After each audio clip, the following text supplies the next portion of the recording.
अगर गुलाम होते ना तो साका जौहर नहीं होता यहां पर। जब मुसलमान राजस्थान के किलों को घेर लेते थे, 8-8, 9-9, 10-10 महीने, 12-12 महीने तक जब वो सीख चलती थी, किले में जब रसद समाप्त हो जाती थी, किले के पुरुष, राजा अपने पुरुष को बुलाकर कहता था सब पुरुषों को कि अपनी स्त्रियों को जीवित अग्नि में जला दो। 8 साल की बच्ची को जीवित अग्नि में जलाया हिंदू हमारे पूर्वजों ने, और गुलाम नहीं बने।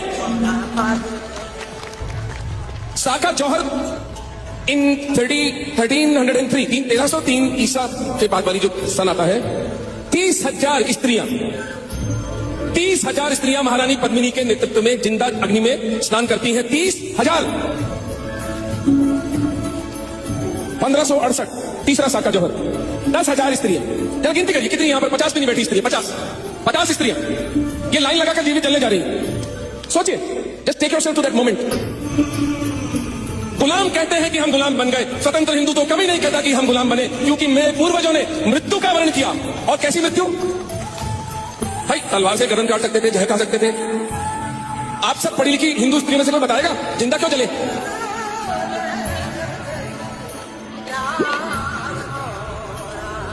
सोचिए, आज भी यहां जो बैठी स्त्रियों में से 90% स्त्रियों को नहीं पता नेक्रोफिलिया क्या होता है, यानी मृत शरीर के साथ संभोग। आज की आधुनिक हिंदू स्त्री को नहीं पता। 1303 में पद्मिनी मां को पता था। उस वक्त तो इंटरनेट नहीं था। उन्होंने कहा कि मेरे मरने के बाद मेरी हड्डियां और नाखून मिलेंगे मुसलमानों को, कर लो तुमको जो संभोग करना है। अच्छा, इसके पीछे आप गहरी मनोवैज्ञानिक बात देखिए। अगर साका जौहर न हुए होते, अगर महारानी पद्मिनी के शरीर के साथ मुसलमानों ने दिल्ली की सड़कों पर संभोग किया होता, हिंदू समाज कभी लड़ सकता था? हिंदू समाज का आत्मबल खत्म हो जाता।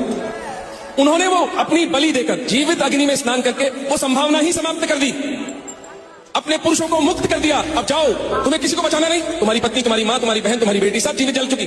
अब तुमको जितनों को मार सकते हो मार डालो और खुद भी गरीब आ जाओ। तब जाकर भैया ये मूल्य चुका के स्वतंत्रता मिली है हमको।